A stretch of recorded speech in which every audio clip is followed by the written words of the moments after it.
उम्मीद है सब लोग खैरियत से होंगे। फर्स्ट ऑफ ऑल मेरी तरफ से माजरत, मैं कुछ पर्सनल रीजंस की वजह से वीडियोस नहीं बना सका, मैं कंटेंट अपलोड नहीं कर सका। मैं थोड़ा सा कुछ कामों में बिजी था। एनी हाउ, ड्रीम में फ्री हुआ तो मैंने सोचा कि आप लोगों के साथ एक और वीडियो शेयर की जाए और एक नए स्टॉक पे बात की जाए। लोग मुझे मैसेजेस करते हैं, कमेंट्स करते हैं और मुझसे पूछते हैं कि हम कौन सा स्टॉक लें जिसमें इनकम अच्छी जनरेट हो और जिसके अंदर अच्छे रिटर्न्स हों। तो मेरा फोकस हमेशा से रहा है इनकम के ऊपर, ना कि ट्रेडिंग के ऊपर। मैं अपने सब यूज़र्स को यही कहता हूँ कि आप लोग इनकम जनरेटिंग जो एसेट्स हैं उन पे जाएं और ट्रेडिंग वाले जो हैं उसको अवॉइड ही करें। अब प्रॉब्लम ये है कि पाकिस्तान में क्योंकि महंगाई इतनी बढ़ चुकी है और इकोनॉमी के हालात इतने ख़राब हैं कि लोगों को अब एक फिक्स्ड इनकम जनरेट करना भी मुश्किल होता जा रहा है। कुछ कई लोग होते हैं जो बैंक्स में पैसा रखने से अवॉइड करते हैं क्योंकि उस पर ऑब्वियसली इंटरेस्ट का एलिमेंट आ जाता है। रियल इस्टेट के जो रिटर्न्स हैं वो इतने अच्छे हैं नहीं, प्रॉपर्टी भी डाउन है। सो ये जो मैं बताने जा रहा हूँ आपको इसके बारे में, ये एंग्रो पॉलीमर एंड केमिकल्स है। ये एंग्रो ग्रुप की एक ज़ेली कंपनी है और ये कराची में इनका प्लांट है और ये केमिकल्स प्रोड्यूस करते हैं जिसके बारे में आपको आगे जाके मैं बताऊंगा। ये कंपनी पिछले कोई तकरीबन 7 साल से PSX में ट्रेड हो रही है और इसकी सबसे जो अच्छी चीज़ है वो ये कि ये कंसिस्टेंट डिविडेंड दे रही है। ये 2017 से इसने तकरीबन ऑन एवरेज 15% 12% साल का डिविडेंड ये अपने शेयर होल्डर्स को दे रही है। बहुत स्ट्रॉन्ग कंपनी है, अच्छे फाइनेंशियल्स हैं, रिलेटिवली नई है और लेकिन ये ग्रो कर रही है, इसका रेवेन्यू ग्रो कर रहा है और मैं हाईली रिकमेंड करता हूँ कि आप लोग इसको देखें। अभी इसका स्टॉक भी सस्ता है और मैं खुद इसके अंदर इन्वेस्ट भी कर रहा हूँ और मैं इसमें से डिविडेंड्स ले भी रहा हूँ। तो इसके बारे में मैं आपको थोड़ा सा बताता हूँ कि ये एक एंग्रो पॉलीमर है क्या। ये जैसे मैंने पहले बताया, एंग्रो ग्रुप जो है उसकी एक सब्सिडरी है। रिलेटिवली नई कंपनी है। एंग्रो ग्रुप तो काफ़ी 40-50 साल से तकरीबन पाकिस्तान में काम कर रहा है और एंग्रो ग्रुप की जो मेन चीज़ थी वो फर्टिलाइज़र थी। ये उसका केमिकल का बिजनेस है और इनका जो मेन प्रोडक्ट है वो है कॉस्टिक सोडा। ये बेसिकली सोडियम हाइड्रोक्साइड होता है जो कि आपके साबुन की मैन्युफैक्चरिंग में प्राइमरीली यूज़ होता है। मेन जो इसका यूज़ है वो साबुन है, इसके अलावा भी इसके यूजेस हैं लेकिन मेन इसका साबुन है। दूसरी चीज़ इसकी PVC है, पॉलीविनाइल क्लोराइड। ये प्लास्टिक का जो रॉ मटेरियल है वो PVC होता है। प्लास्टिक के पाइप्स, प्लास्टिक के बैग्स, प्लास्टिक की हर चीज़ जो है ना वो तकरीबन उसमें PVC इस्तेमाल होता है। विनाइल मोनोमर्स भी इसी तरह एक इनका प्रोडक्ट है जो केमिकल इंडस्ट्री में यूज़ होता है। इसके अलावा भी ये लोग कई केमिकल्स बनाते हैं जिसके अंदर हाइड्रोजन सल्फेट जो है, जो सल्फ्यूरिक एसिड है, तेज़ाब, वो बनाते हैं। तेज़ाब जो है ये भी इंडस्ट्री के अंदर काफ़ी इसकी खपत होती है और अभी ये लोग एक प्लांट लगा रहे हैं कराची में ही हाइड्रोजन पेरोक्साइड का।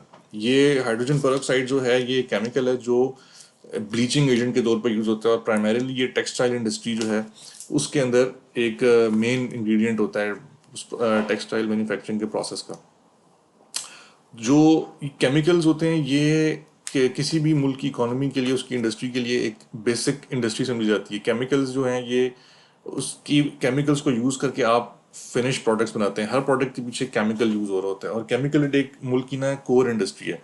जो PVC है वो उसकी बहुत बड़ी जो एंग्रो पॉलीमर की जो PVC की यूज़ है वो प्लास्टिक इंडस्ट्री के अंदर है। पॉपुलर टायर जो हैं, पॉपुलर पाइप्स, जो जो घरों में जो ये ड्रेन के पाइप्स लगे होते हैं वहाँ पे ये इसका बहुत बड़ा एक बायर है एंग्रो पॉलीमर का। तो यहाँ से आप अंदाज़ा लगा सकते हैं कि ये इसकी प्रोडक्ट्स कितनी इंपॉर्टेंट हैं।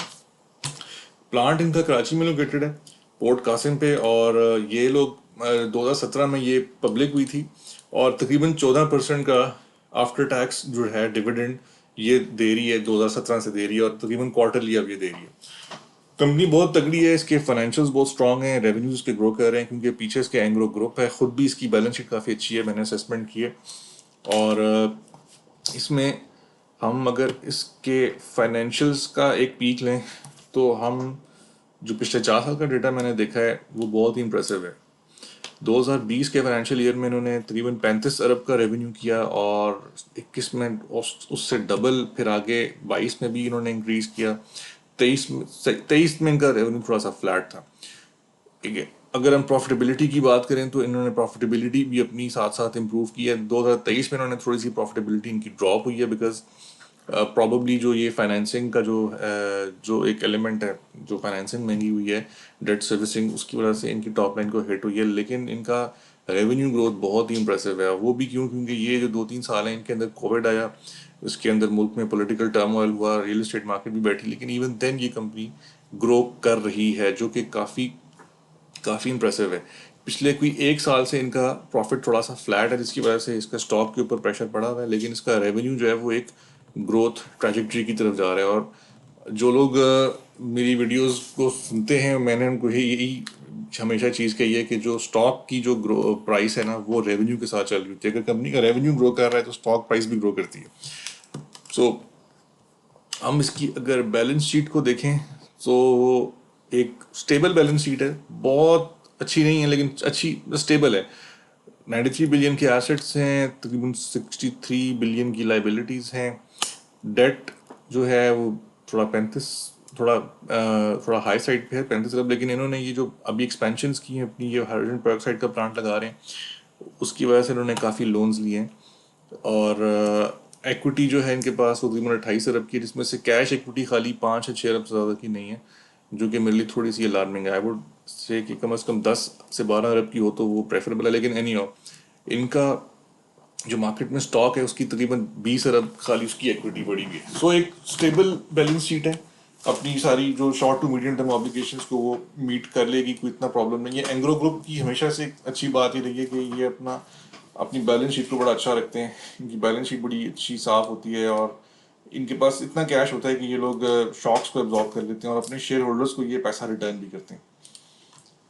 अगर हम इसके डिविडेंड प्रोफाइल की बात करें तो एक चीज़ जो मैं आप लोगों को क्लियर करना चाहता हूँ कि एंग्रो का जो स्टॉक है ये हमेशा से, चाहे वो एंग्रो पॉलीमर हो, चाहे एंग्रो फर्टिलाइजर हो, चाहे एंग्रो ग्रुप का मेन स्टॉक हो, जिसमें मैं आगे जाके बात करूंगा नेक्स्ट वीडियोस में, एंग्रो ने हमेशा अपने शेयर होल्डर्स को प्रायोरिटाइज किया है वर्सेस ट्रेडर्स। एंग्रो में डिविडेंड मिलता है, ना कि गेंस, कैपिटल गेन ज़्यादा आपको मिलेंगे। एंग्रो की प्राइस, स्टॉक की प्राइस की मूवमेंट कोई इतनी ज़्यादा नहीं होती, इसमें आपको डिविडेंड अच्छा मिलता है। और ईपीसीएल की मैं अगर बात करूं तो ये तकरीबन पिछले 6 साल से 14% का यील्ड दे रहा है।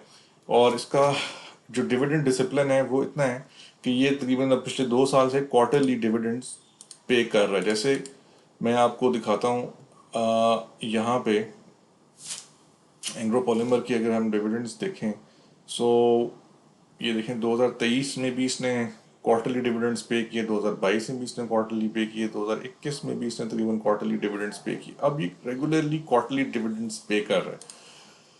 तो इसमें जो ये स्टॉक बेसिकली एक इनकम स्टॉक आप इसको कह सकते हैं, एक अच्छा यील्ड है, आप इसमें अच्छी इन्वेस्टमेंट करें और आप इसमें से डिविडेंड लें। और सबसे इम्पोर्टेंट चीज़ ये है कि एंग्रो, इसके जो स्टॉक की जो प्राइस है ये भी थोड़ी सी अभी ये नीचे है, ये बाइंग जोन में आज आया हुआ स्टॉक है।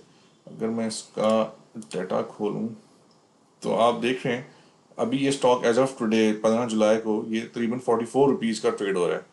पीक इसकी 85 थी तकरीबन आज से 2 साल पहले, लेकिन ये अभी ये बाय जोन में ये सस्ता स्टॉक है। एक चीज़ इसकी जो है कि एंग्रो पॉलीमर का जो पे आउट रेशियो है वो थोड़ा ज़्यादा है, ये 83% है। मतलब अपनी अर्निंग्स के 83% ये डिविडेंड्स में दे रहे हैं, विच मेरे लिए ये रेड फ्लैग है। मेरे हिसाब से 50% से ज़्यादा नहीं होना चाहिए। मैं अगर मेरी बात एंग्रो वाले सुन रहे हैं इस वीडियो के तवसत से, तो मैं उनको ये कहूँगा कि आप अपना डिविडेंड कम करें, इसको ट्रिम करके 50-60% से ज़्यादा ना लें।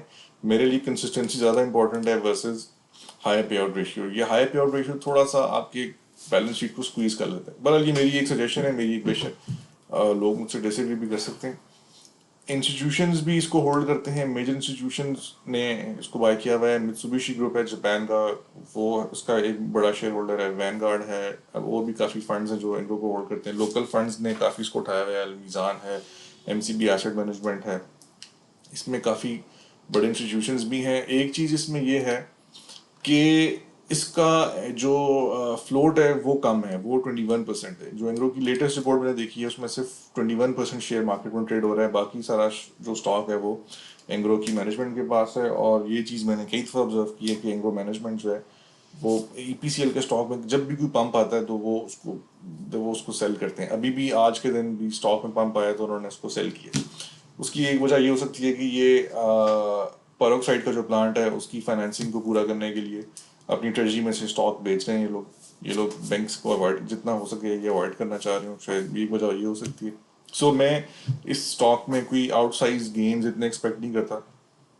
स्लो चलेगा स्टॉक, आराम आराम से चलेगा, मे बी अगले 5 साल में ये 200 का भी हो जाए, इट इज़ पॉसिबल, लेकिन इतना जल्दी ये ऊपर जाएगा नहीं। और इसमें जो डाउन साइड है ये है कि ये जो ईपीसीएल है पाकिस्तानी रियल एस्टेट मार्केट के साथ भी लिंक है, क्योंकि इसकी जो मेन प्रोडक्ट है वो पीवीसी है, जो कि पाइप जिससे बनता है, और वो रियल एस्टेट में उसकी सबसे ज़्यादा यूज़ है। इस वक्त पाकिस्तान की रियल एस्टेट मार्केट डाउन है, मार्केट में स्टॉक प्लॉट्स की प्राइसेस गिरी हुई हैं, बायर्स नहीं है, घर की बनाने की कॉस्ट बहुत ज़्यादा हुई हुई है, तो मार्केट में प्रेशर है। इसलिए आपने देखा कि एंग्रो के जो प्रॉफिटेबिलिटी है ईपीसीएल की थोड़ी सी कम हुई हुई है, ये थोड़ा सा सप्रेस्ड है। ये एक इसका थोड़ा सा डाउन साइड है, लेकिन on the other hand stock सस्ता है, तो आप इसको एक्यूमुलेट कर सकते हैं। इसको एक्यूमुलेट करें, इसमें से डिविडेंड निकालें और डिविडेंड को रीइन्वेस्ट करते जाएं, इसके अंदर एक बड़ी पोजीशन लें, तो ये मार्केट का लीडर है। इसने जाना कहीं नहीं है, अगले 20 25 30 साल एंग्रो पाकिस्तान में है, ये बहुत तगड़ी कंपनी, कहीं नहीं जा रही है। इसको उठाएं, इसको लें, और मेरे हिसाब से रियल एस्टेट में इन्वेस्ट करके थोड़ा सा रिटर्न लेने से बहुत बेहतर है कि आप एंग्रो पॉलीमर में आ जाएं और आप इस लेवल पे इसको एक्यूमुलेट करें और आप इसमें से डिविडेंड लें और उसको आप एंजॉय करें। सो अपने कमेंट्स में मुझे ज़रूर बताइएगा आप लोग क्या समझते हैं, और मेरी वीडियो देखने का शुक्रिया। Thank you so much, take care, अल्लाह हाफिज़।